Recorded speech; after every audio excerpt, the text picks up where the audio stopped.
All right, good evening, everybody. We won't call the meeting to order quite yet. We will start with our Student of the Month awards. So I usually kind of stand up here and I'll call you up one at a time. I see at least one of our students here and maybe our other one would get here before we finish with that. So get started with that and then we'll call the meeting.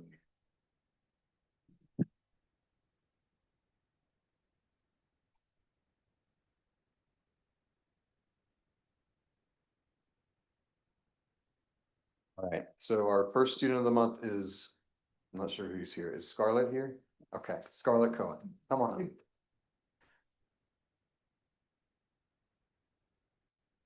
Your parents can see you and everything if they want to take a picture. Scarlett, tell us a little bit about yourself. What school do you go to? And what grade are you in? All right, I'm going to read some nice things your teacher said, okay? Scarlett has stepped into her role as a sixth grader, helping the new fourth grade students to learn about the classroom environment and expectations. She speaks up in all class meetings, has a positive attitude, and completes her daily assignments with ease. Congratulations, Scarlett. Sounds like your school year is off to a great start and keep up the good work. Thank you. Thank you.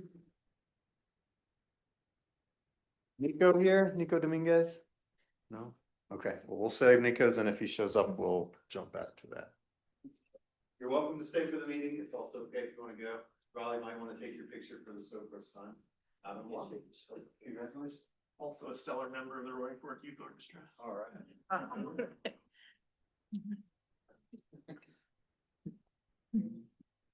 Okay, now we will call the meeting to order and start with roll call, please.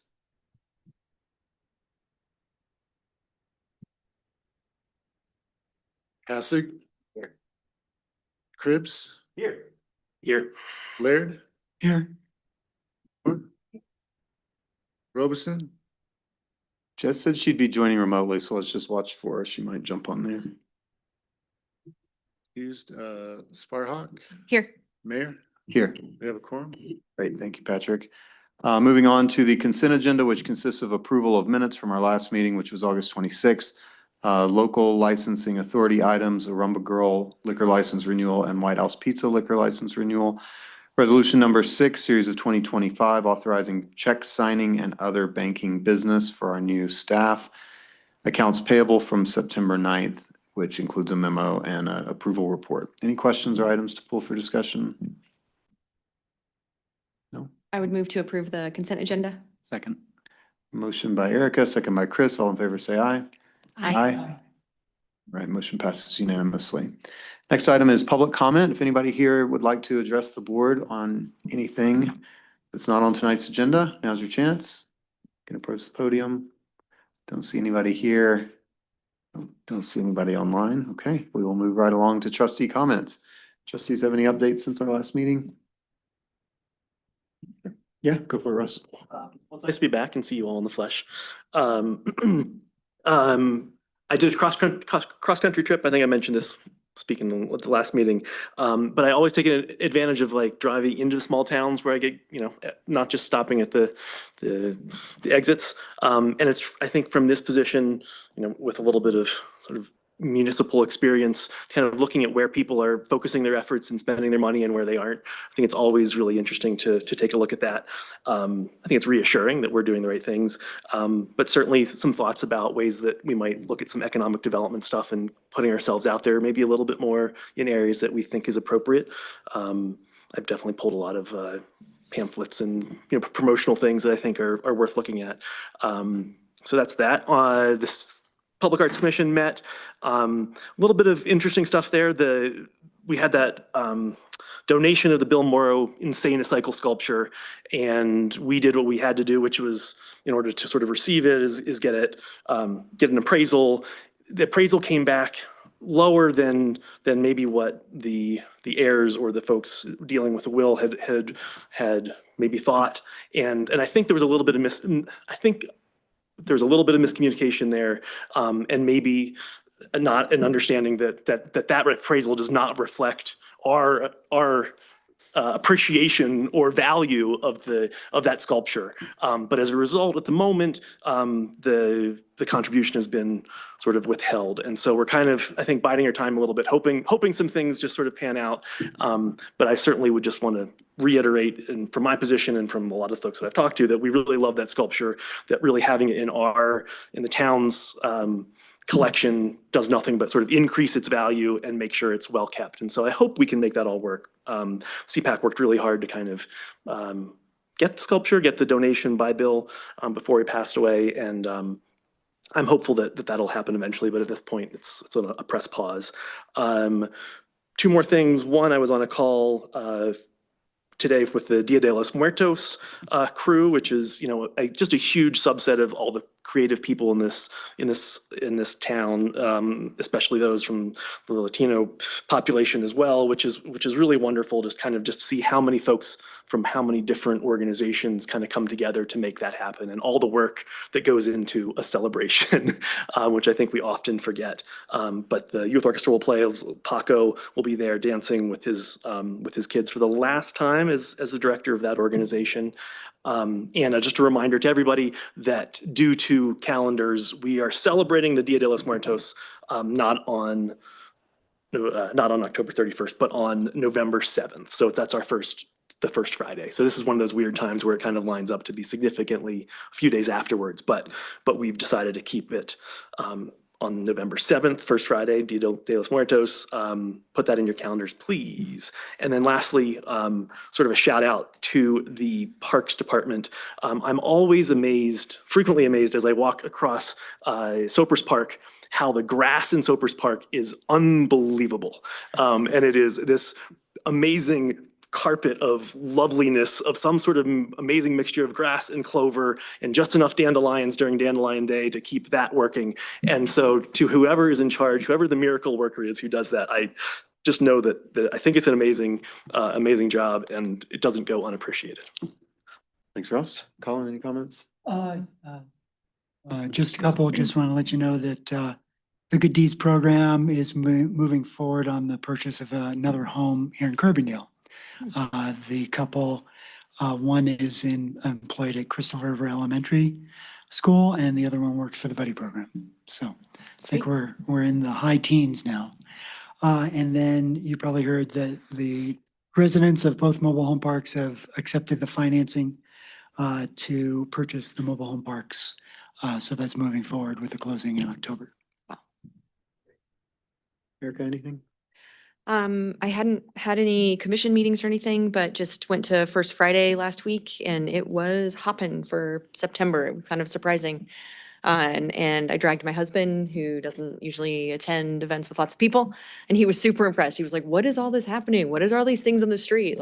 So just shout out to, I know our town staff put a lot of work into that, and then Carbondale Arts and the Creative District for really keeping all the different items going and keeping it really good.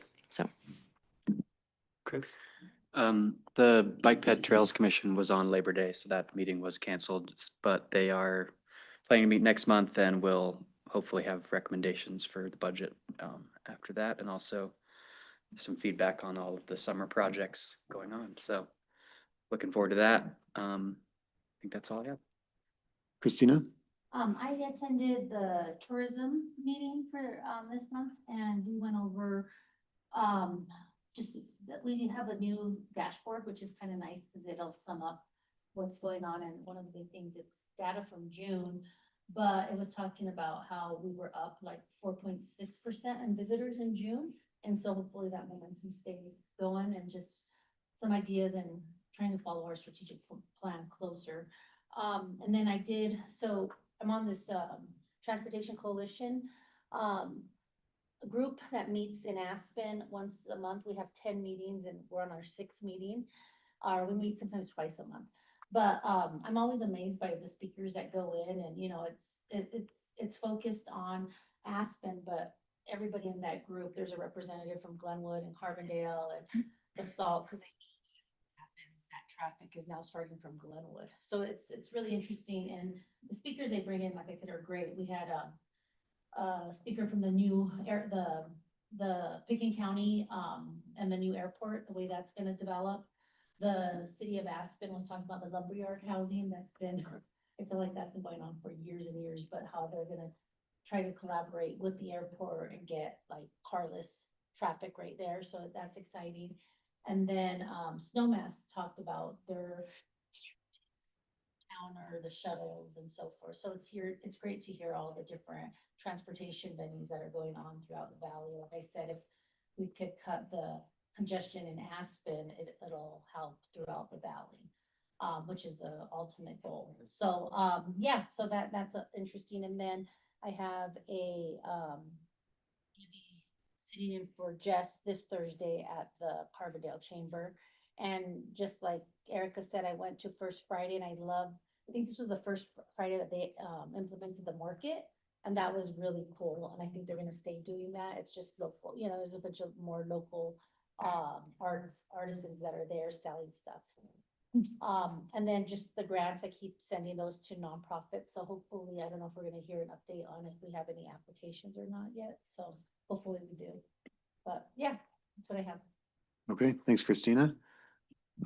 Nothing else from me. People said the things I was thinking, so we'll move on to attorney's comments. Susan, anything to add? I guess just a personal update. I was appointed last week by the governor to serve as a district court judge, so. Congratulations. Thanks. I'm super excited. I think tonight will be my last meeting, but I just wanted to say how much I really enjoyed working with all of you and serving the community in this capacity. So thank you. Great, thank you. Well deserved, and congratulations. Thank you. Manager's comments, right? Thanks, Mayor. Just a couple of quick items. Your utility director, Scott Wenning, would like to invite the board to tour the Nettle Creek facility, particularly the hydroelectric component that's operating there now. In hopes of avoiding a doodle poll, I'll throw out maybe if we could tack on to one of the meetings in October, either the 14th or the 21st, potentially go up in the afternoon, maybe 4:30, tour that, and maybe we could do some dinner back here and roll into a meeting. See a couple heads nodding. Either of those works for me. Might lean toward the work session just because it'd probably be a little easier to adjust if we needed to adjust the start time or something.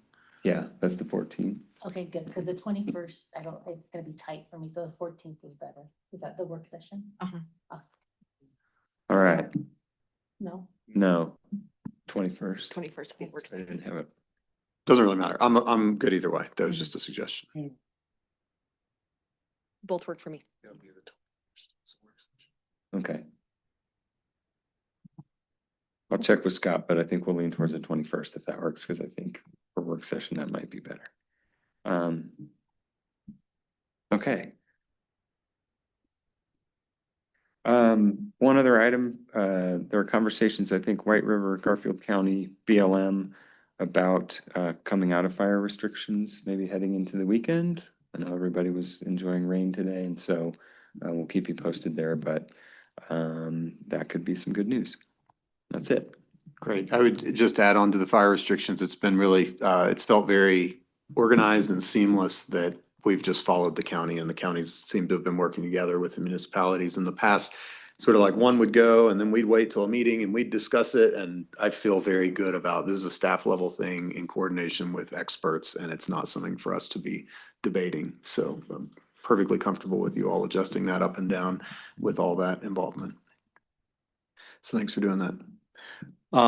Moving on to action items then. First is a special event permit for liquor license for Potato Day, run by, looks like the Center for Human Flourishing this time around, which I think is a new thing. Eric looks like he's ready to talk to us about this one. This event's changed a little bit over the past couple of years for a historic event. It's actually undergone some pretty big changes in the last few years as far as having a liquor license and having a little bit different setup. So it'd be good to hear what the new plan is. You bet, yeah, and I think that one needs to be green to be on. There you go. there we go. Yeah, and the town's been involved with this since 2018 and kind of built a committee to really pull it off. And so that committee is still in existence. But KG and Nettie really had a vision of a community impact model for Potato Days to actually make it an annual fundraiser for somebody in the farming community heritage, the harvest heritage that we're trying to celebrate. So that's how he's doing that, and how he pitched it to the committee was to really go out and find operational funding for the event. So cover all the costs of the event upfront with a 3 to 5 year commitment from numerous sources. He really spread that out pretty wide and has been fairly successful. He's supposed to be here tonight and kind of give us an update on where that sits, but he's not on I here. don't see anybody on there now. Okay. So I can fill you in. So the operational funding, from foundational donors is what his vision was. And then the annual impact fund, which would be supported by ticket sales, yearly sponsorships, and the event proceeds would actually go to fund a nonprofit that would be chosen by the Potato Day Committee on an annual basis that has some tie-in to the Potato Day history. So that's that's the kind of difference in how it's going to operate. We were able to take our proceeds from the event and give it to the Carbondale Historical Society. The event's gotten larger. The event expenditures have gotten larger. So that amount that we were able to give to the Historical Society was shrinking over the years, just because the expenditures of the event and the growth of the event, was covering the costs, but not being a fund per se. So this is Kate's vision of really, making it more sustainable, because we were starting to, work very, very hard to not raise a lot of money for a nonprofit. And so he saw the potential of the event to really, and it should be, it's our oldest event here. So instead of it just being a celebration of our ranching and farming heritage, it should actually be, some seed money for that purpose. And so I love his vision. So he's definitely put together a great package and been very successful at getting some costs covered over the next couple of years for this event. So the inaugural recipient of the Potato Days Community Impact Fund is Seed Piece. So that was Casey Pescura's fund supporting farmers. So it's a very important time to have the impact fund support that effort that he was committed to.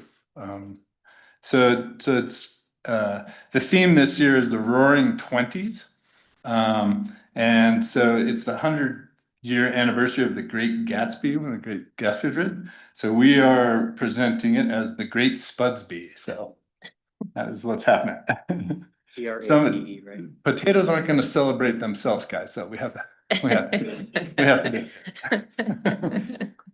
it. So part of that model is to look at revenue generation during the event, and so we asked the Center for Human Flourishing, which is on behalf of Casey's fund for supporting farmers, Seed Piece, to get the liquor license this year. That's where Seed Piece is kind of living underneath their 501c3 umbrella presently.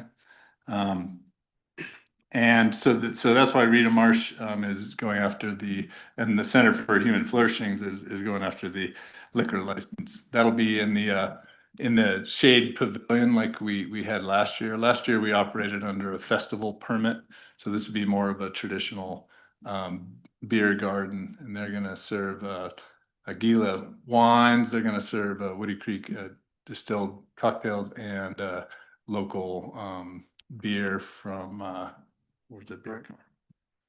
Is it from Mountain Heart? It says. Mountain Heart, yeah. Yeah. Thanks, yeah.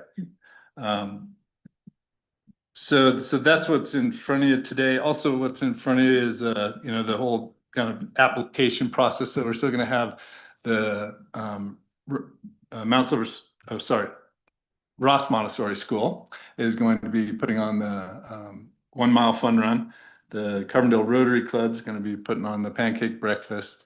And then the library, Carbondale Library, is helping out, as committee members with the parade. And, so everything won't look too different, you know, to the public, but the model is what's different.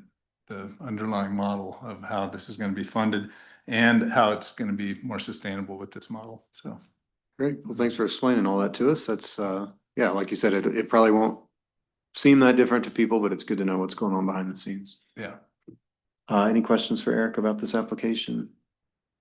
Just to clarify, I want to make sure that we aren't creating more of a financial like challenge if we're trying to raise money. Maybe I'm just misunderstanding sort of the model, but if we're trying to not only raise money to make sure that the event happens, but then also have as the goal to also give away money to another organization, does that just sort of that like, and then I guess if we have if we have funding secured for 3 to 5 years, great, wonderful, all, you know, thumbs up. But we're not putting, you're comfortable, we're not putting ourselves in any sort of position where we end up year 3 and not only can't we, do we not have a nonprofit that we've promised money to, but we also can't, you know, meet our budget for putting the show on. Are we comfortable with, you're comfortable, we're all comfortable with this new model? Yeah, it's Okay. You know, at first I maybe wasn't comfortable with it, but Cade's like, don't worry, and and he's secured funding for 3 years of operations of this event already. Super. And with just his idea and talking to who he knows. Gotcha. In this, yeah. And so I've been pretty impressed with that effort by him to make this come to fruition, his vision here. And so I think, you know, we do have an opportunity. This is our oldest festival, 116th year we're going to be going into. And it should be an economic generator for a local nonprofit in this realm. So Cool. Great. Hi, Rita. We're talking about the liquor license right now, so you're just in time. Yeah. Any other questions about this application or motion? I'll just mention that we're also doing the KD&K record sale and we're accepting vinyl donations up until the event. So. Great. That's always fun. Kudos to whoever came up with Great Spudsby. That's classic. And Rita, would you like to say anything just about Center for Human Flourishing's involvement this year? Sure.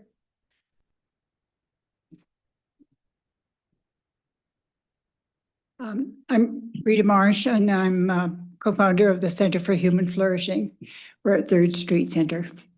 And our involvement this year is because last year, Casey Obscura came to us to ask if we would be a fiscal agent for a period of time until he could reestablish his 501c3. And we agreed that we would do that. And following his death, I've communicated with Bob Obscura, his dad, and said we would like to continue in that role until such a time the family had their own 501c3 established. So we're acting as a fiscal agent for Seed Peace, which has now become Casey's fund for farmers.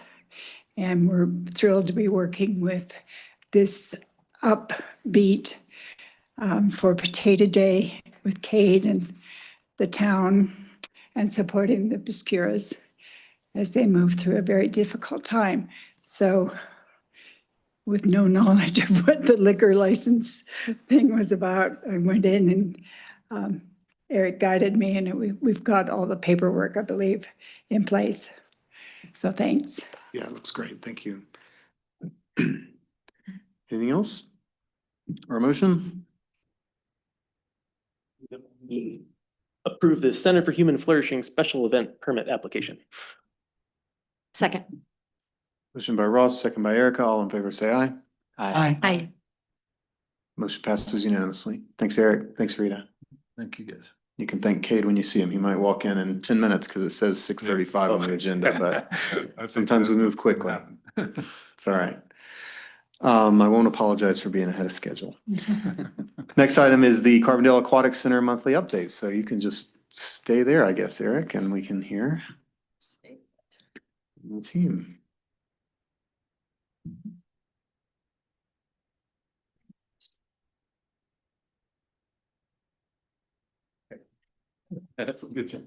Welcome back, everybody. Just make sure your mic is on there. It needs to be green on that one. Thank you. Thank you.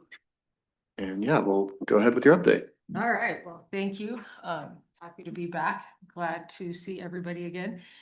The pool project is fast and furious, throwing curveballs and keeping us on our toes all the way through. I think you've probably seen the report. I'll highlight some of the information there, starting a little bit backwards and moving into the kind of change in conversation piece. But we do maintain the same total project budget. So we're operating well and functioning within that $13.4 million. The only change this month was the execution of a change order that encompassed potential change orders that were previously shown. So it was all known information, and that allowed us to post those numbers to the budget and just demonstrate that it does stay within the 13.4 million. At the time of this report, there was nothing else on the radar, and so the owner's contingency shows a healthy balance at 303,000 post those transactions. And the construction contingency had nothing posted to it, remains at the $79,000 balance for them. And so that kind of takes you through the project budget information. The current activity is becoming really visible out there, and probably soon becoming less visible as the building is becoming enclosed. The roof is going on. The veneer wall has started construction. So if you haven't been by there, pretty fun to see that going in. I think there's 3 or 4 courses that have gone in as of this morning. So they're anticipating a few weeks to get that constructed, and you'll see that art element come to life around the edge of the building.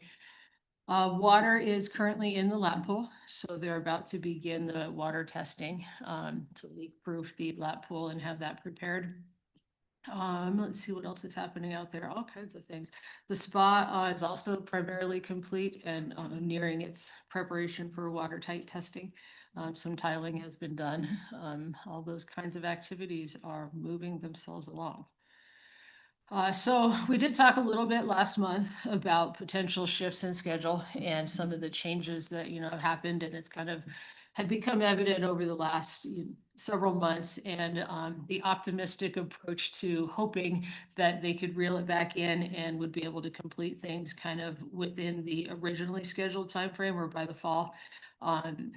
The changes in the schedule started to push the actual plastering into late September, which started to bring concerns and conversations about how cold is it going to get, and are we going to be able to really do this the way we want to be able to do it.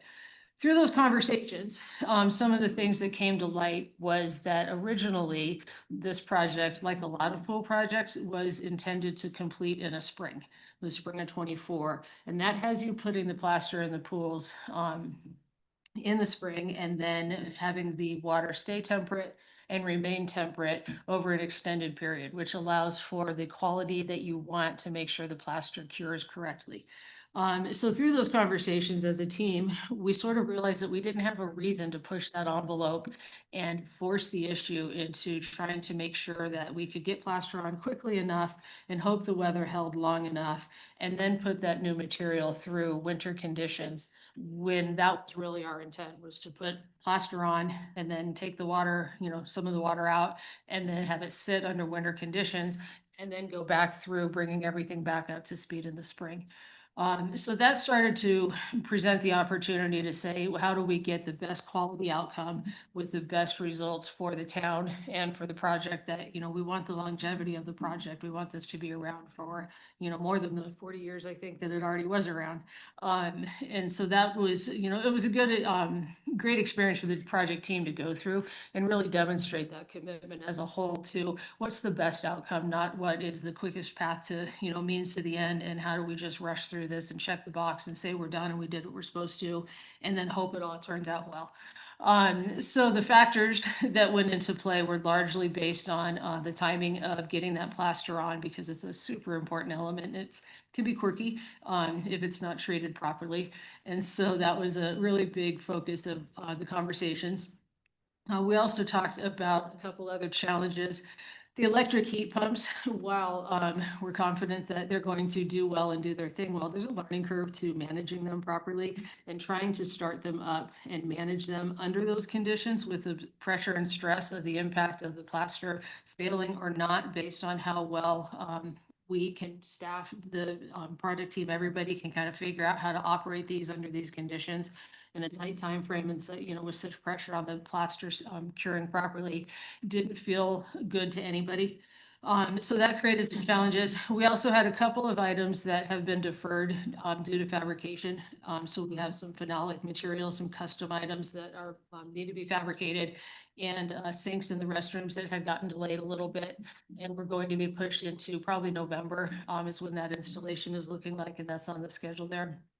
And then we also had so we have a solar application out to finish the PV installation. And so the plan to make that connectivity was likely going to be in the spring anyhow. It's a pretty small element, doesn't really impact anything, but it's still something, a task that needed to be completed in the spring.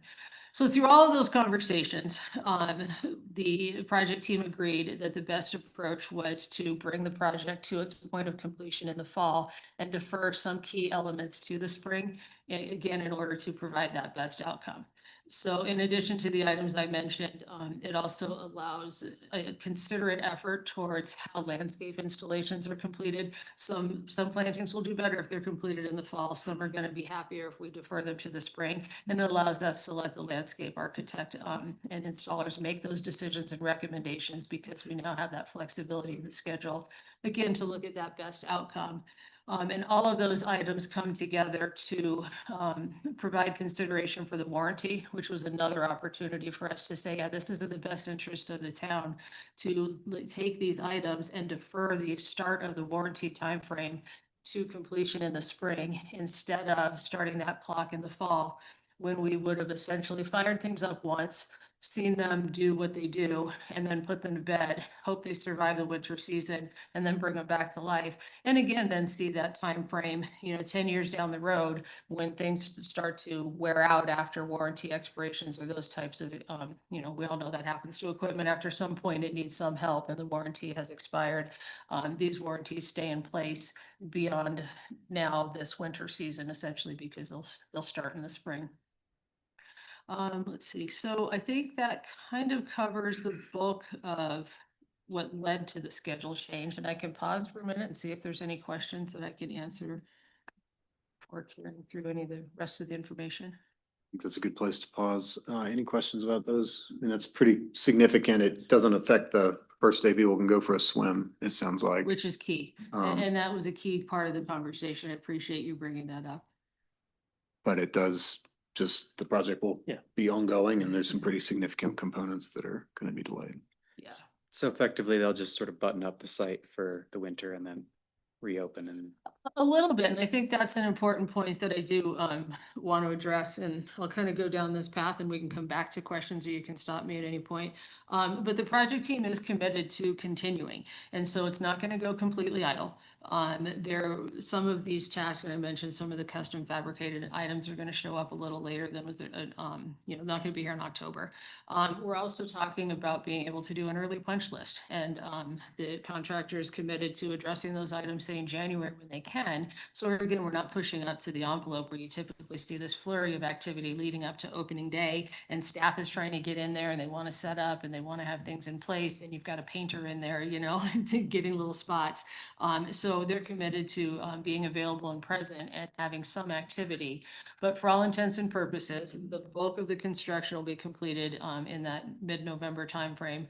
We'll be able to call that a completion. We're anticipating a temporary certificate of occupancy, that TCO, by January 15th. And then you'll see a little more idle time probably at that point. And then a commitment from the team to be on the ball by in March to really be ramping up so that we're hitting the ground running with activity in April as soon as the conditions allow for that plastering to take place. So nobody's running away and leaving. You're gonna see people on the site all year. And it sounds like staff will be able to kind of move in on January or whatever and kind of start getting that, their Absolutely. office set up and. like Absolutely. that. Once that TCO is issued, staff can go in and begin training and begin setup and put equipment in place and do all the things they need to do. You just couldn't bring public into SLIP. With the TCO too and the plastering in the spring, it was one of the things that we did make sure that they had awareness for, is how much we need time for training the staff in the water. And then we time too for making sure that we understand how the facility operates and are properly trained before we're open on day one. That was my question. Sorry. Anything else on the schedule change? I think that's kind of the biggest item this month. Makes sense to me. Yeah, Yeah. that's pretty. Thank you. Okay. So one more implication that we need to let you know, and this is a developing process, you know, we had some inclinations. We obviously look at the schedule all along, but it was really scheduled conversations over the last week and a half to 2 weeks that led us to say this really is the best path to go. We need to capture this. We need to share it.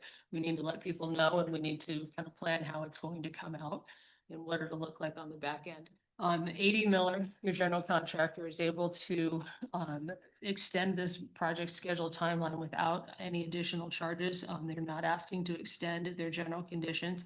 But you do have a couple of other contracts, existing relationships that do need to request additional services. And we'll be providing that information in a memo to the town, hopefully this week. But both Land and Shelter, the architect, and Wember, the owner's representative, have constraints to their contracts that lead to a need to request additional services. Land and Shelter is currently contracted through October of 2025, according to the current scheduled timeline, and continuing work from October 25 to May 26th obviously does require some additional time, not the full 6 month, 7 month period. We're able to make some adjustments and worked with them, and they were very, very forthcoming with really wanting to limit what they needed to request, and partnered with Wember to kind of define what that looked like. They came up with about 18 weeks of billable time, so to speak, between the holidays and the downtime, and then being able to decrease costs and really hold them to a minimum. So they'll be requesting additional services for that 18 weeks. We agreed. Wember found the same kind of 4.5 months time frame, looked at holiday periods, and looked at decreased time over the winter period when we do get some idle time after that TCO. Wember's contract currently is actually through May of 2025. And we were not looking for additional services for that period of that extra work that we've been doing from June 25 and anticipated doing through October 2025. So June 25 to October 25, we did not and will not be requesting additional services. However, to carry the project from November 25 through May of 26, we're planning to request additional services for that 4.5 month timeframe. In the previous extension of services that was signed in July 2023, they'd identified a reduced average monthly fee for Wember services, and we're holding that fee for that 4.5 months of services that we'll request for that remaining time period. Is that as confusing as it sounds? It's pretty clear. I mean, I appreciate you bringing it up, because in the memo, it says there are no proposed cost adjustments associated with this extended timeline. A.D. Miller will not request that general conditions be extended. It sounds like the A.D. Miller part is still true. Yeah. But, and it says the unknown things, winter conditions, will be expensed at the contractor's contingency. So Sounds like all that's still true, but what wasn't incorporated into that was the owner's rep time and the architect time for construction administration. Yeah, so last week, you're correct. Last week, as things came together, right, it was focused on, hey, how do we get the general contractor through and work through that information? And as we had to finish the memo and get that into you guys with that, we didn't have the additional details to provide and didn't want to speculate things that we didn't have information for. Okay. Yeah. And so this is something that we'd look at using our owner's contingency for? Yeah, and so the project, right, always kind of evolving. There are a couple of contingency items that will appear on the next report, and they're not significant, and they're consistent with what you would kind of find at this point in the project. One item is related to the fire hydrant repairs and some additional parts that had been needed to complete that. And I want to say the amount is expected to be about $15,000, so not a lot at all. Another item is related to the interior wall heights, and they had added some courses inside to kind of seal off and enclose and divide spaces, and that is also expected to be under 20,000. And again, this is past work that the costs are shaking out now, so these still aren't new things that we're discovering as we move along. And with the land and shelter and Wember change, we are looking about about $100,000 total in additional costs through all four of those items. And so we'll be able to provide that in a memo to the town, like I said, likely this week. But that'll leave you with an owner's contingency still over $200,000 at this point in the project is very, very healthy. Okay. Any questions on that? I appreciate Yeah, you that seems reasonable. hearing that, kind of the whole, you walk us through the whole thought process. Yeah. And, we trust the team's judgment on that. And it seems like, again, that's what contingency is there for, is things that come up and change. Things shift, and I appreciate that the town is on board to really look at this project and, has staff involved in the project and able to consider the options and prioritize that quality outcome and the longevity of the project. It's always a lot harder when you have a hard deadline that you can't adjust or aren't willing to adjust and find yourselves making decisions that may not provide that outcome that you really wish you could achieve. Okay. Anything else you wanted to hit on, Tammy? No, any other questions? Thank you. Okay. Funding update then from, Yeah, so, staff. yeah, you have that little sheet in your packet there on funding, and we did have a capital campaign committee meeting since we've last met. And the committee still wants to see us have a concerted end of capital campaign effort to try to fill that gap, that $500,000 gap. So they do want to extend that effort to December 31st of this year. And so that's gonna need a little bit of funding just to get them to to do another kind of marketing campaign for that last push for the campaign. I looked at the budgets today of what we have allocated for the capital campaign. And we do have some money left over to do that. We're not beyond the scope of that line item right now. So I was happy to see that, and I think it's going to be just worth the effort to see if we can get this across the finish line with our committee. Great. And so right now we have some grant asks out. El Pomar is out right now. Betcher, we're looking at a letter of inquiry that's been submitted. We'll find out about that October 1st. That's when they review all their letters of inquiry, and then and you're invited to put in a full proposal at that time. So we'll know more October 1st. And then that's due fairly quick by the end of October, and then notification of funding for them is November 26th this year. And that's depending on, we talk to them, if we get invited to full proposal, it's a $20,000 to $75,000 range of funding that they have available. And El Pomar was a $25,000 ask there. So those two are kind of in process. Just to share that. Yeah, any other questions just on where we sit funding wise? I think it's always worth celebrating what the numbers are. I mean, right now, what we're seeing in our packet is total fundraising, which is grants and donations, is at 1.97 million. So we're very close to $2 million in external funds to support this project. And that's just an incredible effort on behalf of everybody from staff and the campaign committee and everybody else that's contributed to that. So thank you for all the hard work. That's a huge number. We set some really lofty goals, but I didn't know that we'd ever be talking about we're almost at 2 million. Yeah. That's amazing. Yeah, it is.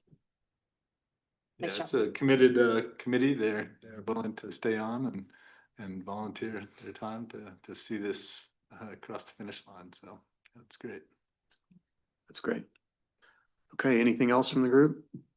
Any other questions from the board? I have just a couple like tiny questions. One, are the lights replace the lights that will go behind the glass? Right. We had talked at one point about the possibility of them being, since they're LED, of like colored options. Are they only white? And is that where we settled? Yeah. Okay, so we can't do red, white, and blue on 4th of July or anything like. I mean, but there is some option on the trellis, which is that K-wall product. okay. And so that does have I just remember that being something that was discussed. yeah, and then that does have the LED controllable light Okay. strips on that. It seemed like this was something that a small issue that had been addressed, but then seems to have slipped. I walked by there today, and about 14 very large trucks that I'm sure 90% of them were affiliated with the construction, and the lot was full, or for what street's that? Seventh street parking was full midday on a Tuesday. So I just want to make sure that we're not elbowing out other community members who want to use that because this is a beautiful time. See above mention of wonderful grass. And then thirdly, while we have this extra time, I would love for somebody at this point, especially since the Forest Service building is basically built, if there is some way, and I know I'm going to be the squeaky wheel on this, but if there is some way for us to address access from Main Street to our Sopers Park, I think it's worth, especially if there's a little pause and we haven't put in landscaping yet. I don't know it would gladden my heart if there were a small path that somehow went beside that. If we were able to talk to them and they were able to talk to us and we could agree to volunteer 2 feet of our border and they 2 feet of theirs in some way to get people through it, because this might be a good time to do it if we're granted this little extra window of breathing opportunity. So I would hope that maybe we could just have that conversation, even if it's something that happens down the line, but it would be a big deal, I think, to be able to send people back to Sopers Park from the bus stop for that, if we want to think about it that way. And then it wasn't even on my list, but CPAC has definitely identified that area as a potential spot where they would consider putting a piece of art at some point. I know we don't have a big pine tree that maybe we would have liked to, but in lieu of that or something, at some point, that might be a spot where a good piece of art would sit for a little while. So sorry. Well, thank you. Yeah, sure. Okay, any other questions or comments? All right, thank you very much for the updates. Thank you, guys. Thanks, you guys. Thank you. All right, next item on the agenda, I see Jared coming up, is the Little Blue Preschool Expansion Public Improvements Second Extension. Welcome, Jared. So much. For being here. Hopefully this is pretty short and sweet, but Little Blue has requested a extension of their development improvement agreement so that they can pursue some grant funding for landscaping. As you guys have seen, construction continues to move forward. I think I rolled by today and a lot of the bulb out work and other work in the public right of way is ongoing. So, I'm really here to answer any questions you might have. Otherwise, staff is recommending approval of this second agreement or second amendment to the development improvement agreement to essentially give them to May 2025 to complete, or May 2026. I will learn what year we're in to complete the public improvements. Great, thanks, Jared. Any questions for Jared before we see if Angela wants to add anything? Angela, would you like to add anything? No, just to clarify that the extension is only for landscaping, the bulb outs, the sidewalk. Everyone will be able to walk and park there. It's just for landscaping purposes. Okay, great. Any questions? Get a motion? Looking for it. I would move to approve the second amendment to the development improvement agreement for the Little Blue Preschool expansion project. Erica, second by Chris. All in favor, say aye. Aye. Aye. Slay. Thanks, Jared. Thank you. Thanks, Angela. Thanks, Angela. It's a good looking project. He does. Okay, next item is the Mountain Valley Mobile Home Park deed restriction approval. Is this you also, Jared? Sure. Great. So one of the conditions of the funding grant that you guys provided was to review the deed restriction. We just got this deed restriction before you. It does incorporate one of the comments that our legal suggested for this. And yeah, I think it kind of encapsulates all of the previous discussions and previous versions that you guys have seen. So if it's acceptable to you, you guys can move to accept this. I would recommend maybe adding a condition subject to any sort of staff or legal modifications that may be necessary. I did find maybe 1 or 2 typos in there. So other than that, I'm happy to answer any questions. I think Colin updated you guys earlier on some of the bigger ticket items with the mobile home park purchase.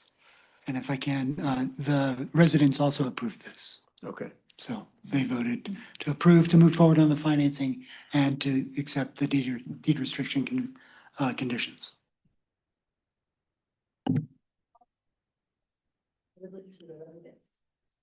All right. When was this, when did they approve it? It was Last last I think mid last week, yeah. Tuesday or Wednesday. All of this is quite rushed. Yeah. Anything else? I'm just looking for the one line where we had asked to add Carbondale in addition to Picken County if the coalition ceases to Yeah, exist. so that's actually the second whereas recital. Okay. Kind of lists each of the funding partners, and that's going to be one of those probably modifications where the donors will be added in the and blank. And then it is section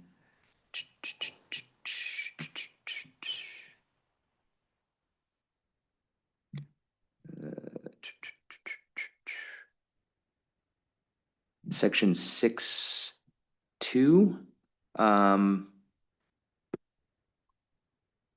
and 6.3 discuss kind of enforcement.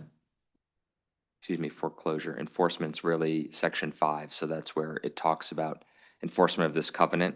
5.1 says compliance may be enforced by West Mountain and the local governments and Okay. donors. Okay, so it didn't call out Carbondale specifically. That's what I was missing. But that makes sense. And it's also kind of mentioned in the fifth whereas, 1, 2. And our attorneys feel this is enough that if West Mountain ceases to exist, we'll be able to enforce the deed restriction. Yeah, I think this was originally Mark's comment, and I talked to him earlier this week about it, and he was comfortable with the revision and thought it was sufficient. I think local governments are defined to include Carbondale, so Carbondale is listed in the recital specifically.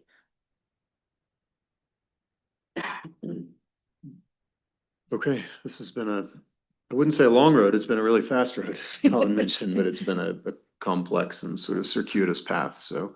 And it sounded like there were some last minute things with the amount that was going to each park and, concern over that, but it sounds like everybody's come together and said this is gonna happen. And Well, and I think as I mentioned in my email, we're not done. yeah, So this is just where we are to do the financing piece. And this is as far as we got, but we're not done. So there's still a lot of work on the funding to do, but this gets us, allows us to work on it because otherwise we don't have financing for the project. Other questions, comments? I guess, so we get across the finish line of the deal, I guess, and then, I guess, is there sort of a commitment to look into annexation and these sorts of? I don't know about that. We haven't talked about that. Yes, I'm still pushing on that idea. I think it's sort of, I don't know if it's our job to initiate that or what the path to that is and how much legal costs that is to us. But I would really like to do it before it's just the horse is out of the barn and people forget about it and don't care anymore. And I think also it's a path to getting more money from Basalt. If they can see an example of annexation, then they can do the same thing, hopefully, and also be able to dip into their dedicated funds to up their contribution. Yeah, I mean, I guess I wouldn't want to complicate this process with that, but I agree that we want to stay focused on that. Like, we don't want to make this contingent on. No, yeah, neither, I don't, I just want some sort of verbal, I guess, or something, some kind of, I guess, agreement here that we want to maybe pursue that from our agenda, at least. I would think, so once we have purchased both, then the two groups kind of separate and they're kind of on their own. And I would think then it would be appropriate for us to start talking about what's that look like for the town and them. Right now, everybody's globbed together and it gets really complicated. So I'm open to that conversation too, but I want the closing first. But that was going to be my recommendation as well, is if this transaction's completed, we can discuss with the C Corp that owns Mountain Valley. We can present what options are, who might assume what costs associated with annexation, because there are a lot of legal hurdles to get through. But that would be an easier conversation with that new ownership entity than kind of where it is today. I don't anticipate the current owner wants to muddy the water in any way, shape, or form with that. Yeah, no, I'm not interested in muddying the water at all. But I do think there's, on the funding side, but I do think that second piece of Basalt, I guess we haven't, I need to go to a council meeting of theirs or something, but I feel like that is a way potentially to unlock more funding, at least retroactive funding potentially, if it's possible, so. Yeah, I think that's something that, it sounds like the board is interested in pursuing, or at least exploring annexation. Right. And what the, positives would be both for the town and for the residents of the park. And then what the process and costs would be once this goes through. So that sounds logical to me, the way Colin described it, that once they're kind of severed and we've got this group to work with. But I think it is probably on us to make sure that we don't forget about that. So keep bringing it up. I won't forget. Yeah, it may not be on the residents' radar at all. I'm not sure that they're sitting around thinking their lives would be better if they were annexed into town, but maybe we can show them the ways that. They're focused on their lives being better because they own the mobile home park. And I mean, then I think it'd be also an interesting time to see, do we want to have the conversation about the other little islands up there, that whole triangle, the white triangle on the top of that map is all functionally part of town, surrounded by town on all sides and not part of town. So this is the biggest chunk of that, but then it also includes the Red Rock Diner location. It's different name now. And the tire shop and, a couple other things, Garcia's. So whether we want to pursue all that or just part of it, but it makes sense to me for things that function as part of town to be part of town. And we've already made investments essentially as if they're in town, I would say. Yeah, I think that's a very good point. Okay, well, there's a motion in the memo if anybody would like to make that, or we can. I'll make a motion to approve the Affordable Housing Declaration of Restrictive Covenant for the Mountain Valley Mobile Home Park with any legal adjustments that need to happen. Second. Motion by Colin, second by Christina. All in favor, say aye. Aye. Aye. Motion passes unanimously. Okay, thanks, Jared. Thanks, Jared. Share that we did, anticipating you guys accepting this, we did make payment to West Mountain Regional Housing Coalition today, so they should have our contribution tomorrow. But thank you all. Yeah, thank you. Okay.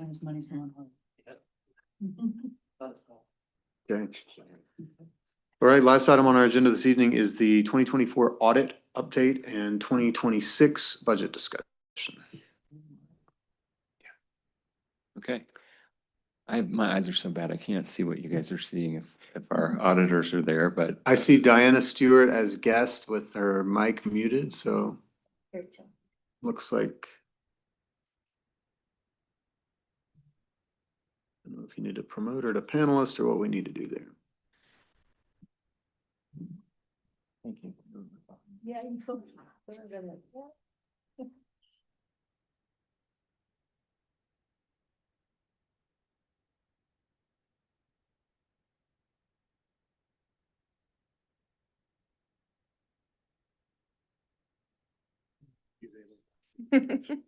Okay.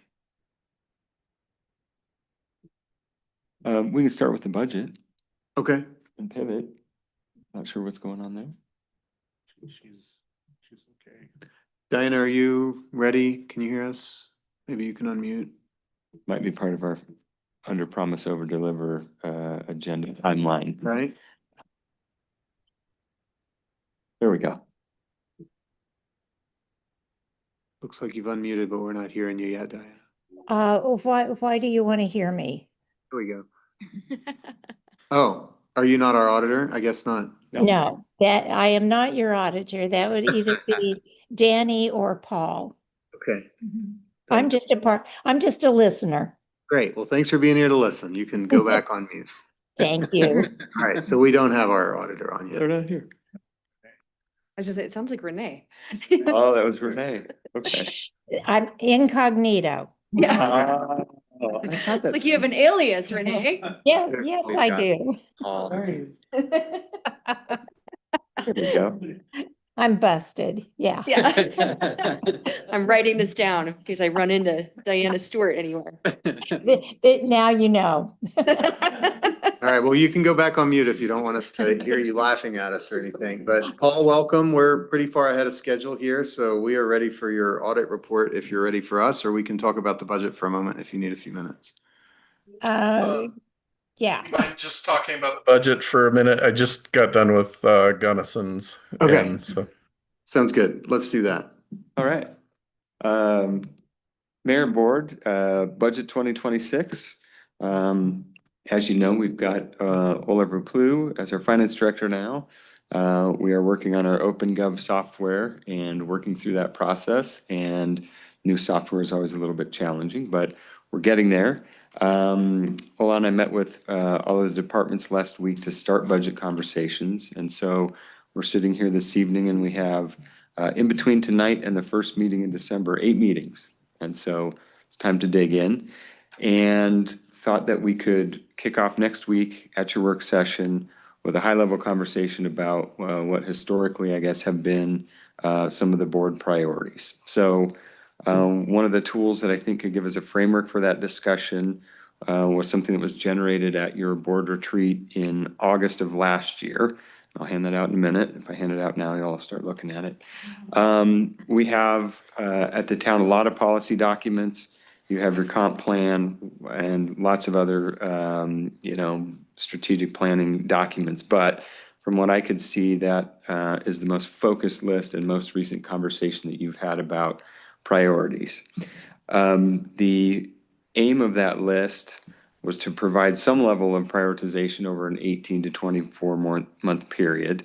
In looking at the list, it's ambitious. There's a lot on it. I think that's good. And staff have been working to move forward the items on that list. And again, I'll cheat and look at it and you don't have it yet, but as I'm eyeballing it, there are things like finish the pool in 2026, feeling pretty good that the pool is going to get finished in 2026. Are there things that you've checked the box on, that are not on the list inclusionary zoning, I would say regional cooperation on affordable housing. You kind of just did a pretty, massive effort towards regional cooperation on affordable housing, and also just membership in the West Mountain Coalition. So there are things that have been checked off. There are some things on here that maybe after the last 13 months are not a priority, but that feels like a good document to start with. I think from staff's perspective, we're not necessarily looking to grow that list, but I understand that priorities do change, and there may be some things that have come up. The list was designed, I think, to take you over an 18 to 24 month period. We're at month 13, and so it's still a forward-looking document. I will really appreciate, from my perspective, hearing some of that conversation. Obviously, we've been talking to staff, but it'll be the first opportunity to kind of have a conversation with the board about your prioritization. So, department director meeting tomorrow, we'll go through this list, so you don't have to do a lot of homework when you go home this evening, because you'll get an updated version. We'll go through each of the items and kind of assess where we are and put a little narrative in there, and then that would go out in your packet on Thursday. And then we would start that conversation next week. So other things that I would say, I think as far as the horsepower that we're looking at for this particular budget in 26 will be very similar to what it has been this year. Obviously, there's some larger conversations that we can get into when we're looking at board priorities about bigger ticket items that if we want to do them faster or attempt them with any real strength, housing, transportation, downtown development. You've obviously had conversations about November 2026 maybe being an opportunity to understand if voters would be interested in giving some more horsepower to those potential items and talking about the ballot. So that can kind of be a side conversation, and I think that'll move forward a little more maybe in the first quarter of next year, but certainly can be a part of this conversation as well. So hoping that sounds like an agreeable way for us to kind of kick the conversation off. I'll pass this around, and again, you don't need to do homework on this because we'll get you an updated version that we can all look at in the packet and then dig in on Tuesday. Yeah, and as Ryan and I have discussed this process a little bit, our hope would be that, it's hard to inject things into the budget late. And it often feels too late really quickly, because sometimes what we see first is a draft of the budget and it almost already feels too late. So not that next week would be the last time we can think of new ideas, but it would certainly be a good time if there's any larger item or something new or a change in direction that board members want to see. Let's start talking about that Tuesday. So let's give ourselves the next week to digest this, the updated version with staff comments. It'll probably have some, progress reports or something like that as far as what's been sort of checked off or pushed down the line or stalled or whatever. And I think we're familiar with most of that, but that would be my main request, is that we get our ideas to drive the budget process on the table next week. And then we go forward. And of course, if things come up, they come up, but we understand that the further along we get in this process, the harder it is to put something big in there.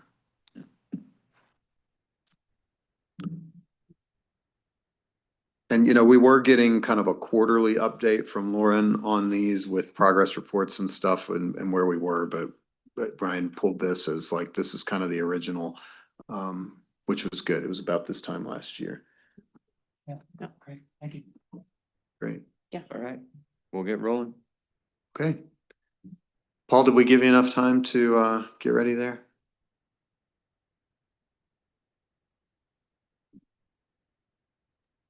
Yeah, thank you so much. It's always a little crazy when we have multiple meetings in the same night, and thank you for the flexibility on moving the agenda around. Sure. I'll just introduce myself, Paul Bacchus. I'm a CPA over in Avon, and I'm with the firm McMahon Associates. And our firm is unusual in the fact that we don't do any tax work. We only do financial statement audits. And I think we audit every municipality and every government in Garfield County and Pickens County and kind of the whole Eagle County, kind of the whole surrounding area. I guess Gunnison County too. I think, yeah, at last count, we audit like 60 different municipalities. And I'll just briefly walk you through kind of what that process looks like. So you'll have to turn on sharing, whoever is the moderator. Basically what happens is we schedule a time to, well, I guess initially what we do is we create a client portal for you guys, and your staff uploads a lot of data. Now this year was a little different because of kind of staffing changes. But then we come out on site. We try and schedule 4 CPAs for an engagement your size. And we always try and have one person on the engagement that has experience with the town of Carbondale, and then one person that's new to the town of Carbondale. And this is actually the work that we did for Carbondale. So this is called an audit binder, and it has planning, fieldwork, and reporting. And I'll just briefly walk you through kind of what that involves. So the planning stage, we get all your data, we pull it in. Each of these is a trend line that compares to budget, prior years, each fund, the transactions in each fund, and it's kind of looking for anything unusual. Then we're going through a meeting with each of your departments and trying to understand how do dollars come in, dollars go out. So that's kind of frequently called internal controls. So you can see this is community development, cash disbursements, P cards. Each of these is a work paper, in this case done by DME and reviewed by Udira. And we're going through and we're trying to understand what are the internal controls, who does what, as far as how does the transaction get approved, who does any reconciliation related to it, how does it get recorded in your system. And so we have cash disbursements, journal entries, we have police, payroll, rec center, sales tax, clerk, utility. And really that is, I think, the key, because entities that have good internal controls tend to have good financial statements and the ability to budget and make sure that you're using the resources wisely and appropriately. So we go through all that. We also read all your minutes and go through ordinances and resolutions and kind of pull ones that we think have an impact on the financial statements. Once we're done with the planning, we move on to the fieldwork section.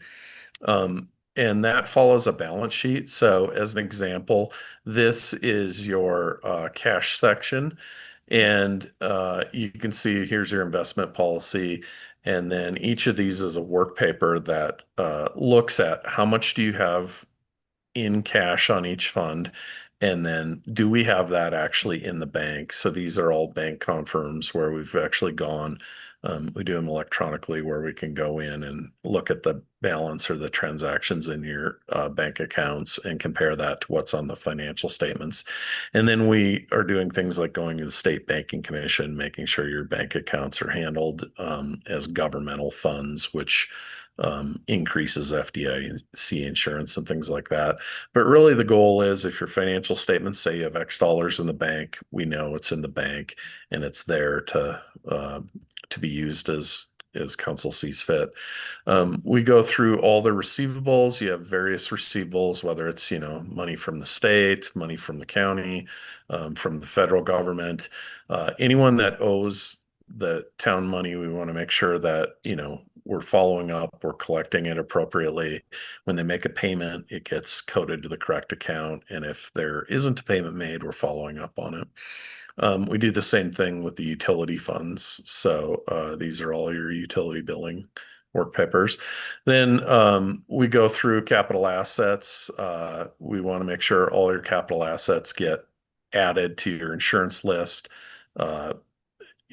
added to your capital asset listing, depreciated appropriately, and that you're following the appropriate processes for bidding capital assets and kind of going through the procurement properly. We go through all the accounts payable. When you make a payment, we want to make sure it's related to town business. It's coded to the correct accounts. When you're doing your budget, you know that a payroll account is payroll and utility account is a utility account. And it's related to town business. It's paid timely. We don't like to see interest, late fees, things like that. Each of these is a work paper for that. Then we go through payroll. You have various payroll policies. Each of these is a payroll policy.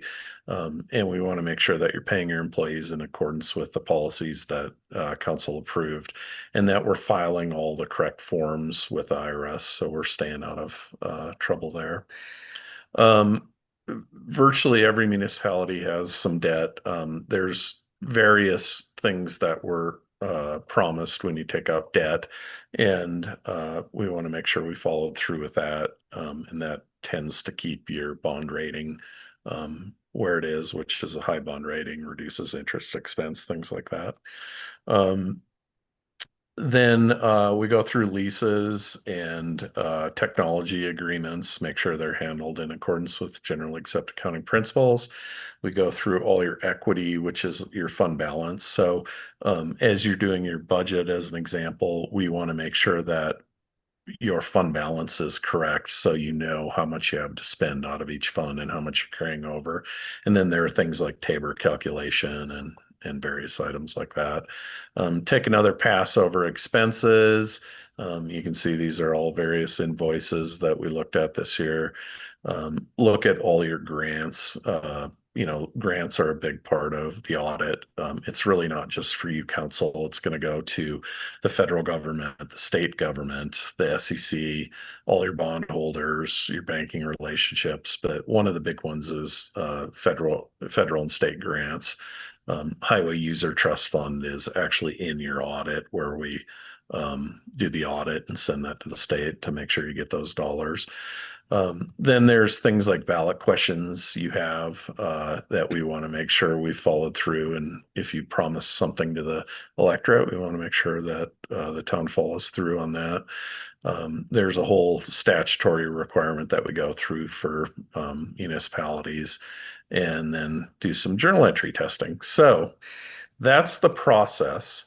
In this case, there were 533 different work papers that were scanned in and help back up that audit. And so it's not that, we don't make the occasional mistake like everyone, I'm sure we do, but we've done a lot of work to make sure the financial statements are correct and can be relied upon by all those parties. The financial statements are in your packet.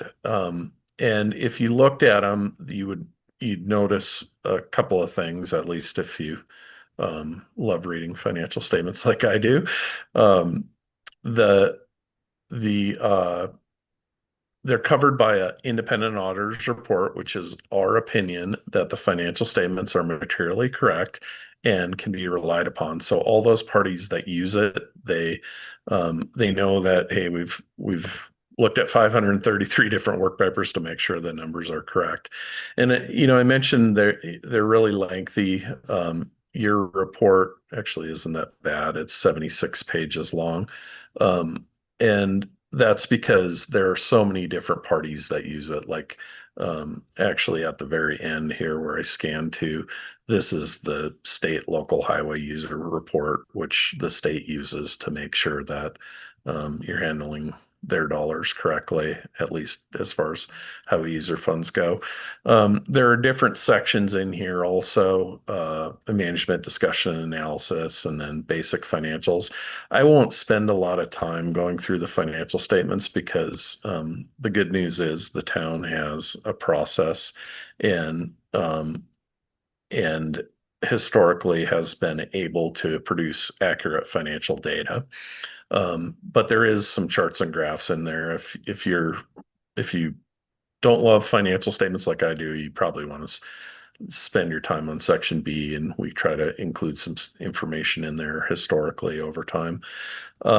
Overall, the town has, reasonable, prudent fund balances. I wouldn't describe your fund balances as either terribly high or terribly low. They strike me as, reasonable fund balances. as I mentioned, it's covered by a clean audit opinion. And really, a big shout out to Renee for stepping in to the breach because, you know, when you had turnover, we kind of had field work scheduled, have, you know, 4 CPAs set up, ready to go. And that was like, oh, who are we going to talk to? So it actually went really well. We've worked with Renee in the past, and she got us everything, and we were able to make sure that the financial statements were accurately prepared. And as a result of that, you have a fairly clean audit letter. This letter just talks about you know what accounting standards changed. We did help you implement a new accounting standard called compensated absences, which just changes how we record the sick and vacation calculation for your employees. So, you know, if an employee earns vacation and they carry that over to the next year, we have to make sure that's handled appropriately. It also discloses what your estimates are, but there's really not any unusual estimates in your financial statements. No difficulties encountered performing the audit. Again, that's largely Renee stepping into the breach and helping out.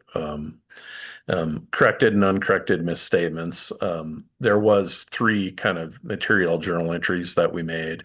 And again, this is not particularly concerning to me because they're not necessarily changing cash or accounts payable, or you know, you didn't overpay or anything. But we did close the sales and use tax fund and move that over to the appropriate fund, which was how it had been budgeted. We did record a transfer that was budgeted from the capital fund to rec sales and use that had been budgeted but hadn't been recorded. And then there's this calculation called arbitrage, where you have to take the bond proceeds from the 2022 issuance, and if you invest them at a higher rate of return than you're paying, the IRS taxes that at 100%. It's generally good if you have arbitrage because it means it didn't cost you anything while you're holding the dollars. But we went through and made sure that was recorded correctly on the fund as a liability. So those were the 3 journal entries that of significance that we had, and really that is spectacular considering kind of the change in staffing at the time of the audit. No disagreements with management, and then we did just have a couple recommendations, and these are things maybe for your new finance person to consider. One of the things I'm sure you guys all see, well, at least some of you probably see this with vendor management. So as an example, I'm a vendor to the town, and your staff is kind of constantly getting bombarded with, hey, can you change the address to where you send the check, or can you wire transfer these dollars out? Wire transfers are terrifying now. There's a whole process you have to go through, and we'll want to make sure your new staff understands that. But one of the ways that municipalities are handling that increased risk is they're adding a vendor management portal where if I want to change like the instructions for a wire transfer for how you pay for the audit, I would actually have to log in similar to how you log into your bank account and update that information myself, as opposed to calling your staff and having that changed. Same thing with, payroll. It's like your staff is constantly inundated with emails from that appear to be from other town staff that say, hey, can you change my direct deposit account to here? And they have a process for making sure those are appropriate. But it's one thing you might want to consider looking at a vendor management module for your software. And the second would be just making sure with some of the staff turnover that we're reviewing department head credit cards transactions. They're reviewing everyone in their department, but you want somebody to review the department head transactions. We do a deep dive on your credit card transactions, and there was no expenditures that were of concern, but I just want to make sure that with new staff coming in, that hopefully your finance director takes over that process and reviews the department head credit card transactions. And then the last is just a new accounting standard that is coming down the line, but we'll help you work through that next year when it comes into effect. So that's either a quick or a painfully long review. I don't know, but I'd be happy to answer any questions you guys have. Great, thank you, Paul. Any questions from the board? Looks like you answered them all. I mean, things that I've learned about this over the years in kind of both my roles are that, audits are looking toward the past and then budgets are looking toward the future. So I think this is really timely that right as we start to look at our next year's expenditures, takes this long, right? We're looking at information from 9 months ago, from New Year's essentially. But it's good to see these healthy fund balances. It's good to see the increasing tax revenue. We knew all that as we went into the budget season for 2025, but this is the validation that all the information we were working from was accurate.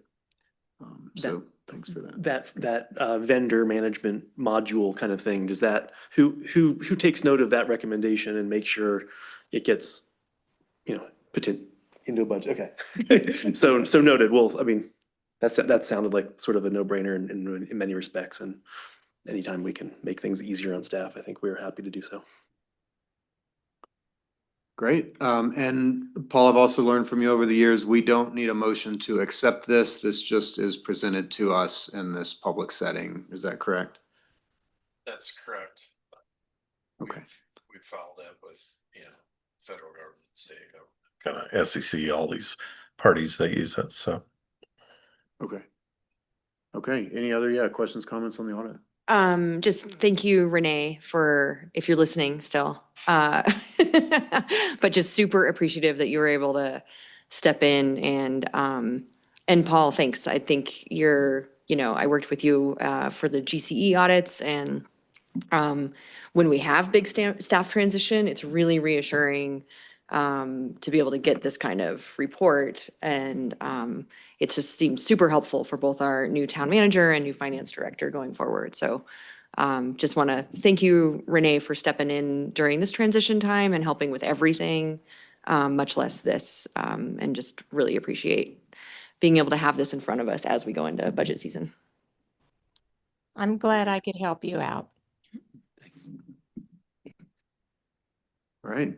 Any other questions, comments on the audit? Thank you. Ola or Ryan, anything you wanted to add? You're just watching it happen, I guess. So, but it's good to be armed with this good information and no surprises as we move forward together. Okay, well, I think that brings us to the end of our agenda. There are a few information only items at the bottom of the Public Arts Commission meeting minutes, Planning and Zoning Commission meeting minutes, and Bike Ped and Trails Commission meeting minutes. So have a look at those, and we will see everybody back here at 6 o'clock next week for a work session. We're going to be talking to the fire department next week, I think, about a potential project we might do together to look at wildfire risk mitigation. Could become a budget item. We'll look at our board priorities, and I believe we'll also get an update from Anna Cole from the school district about the nicotine tax and the school-based mental health funding. So it should be a good meeting. All right.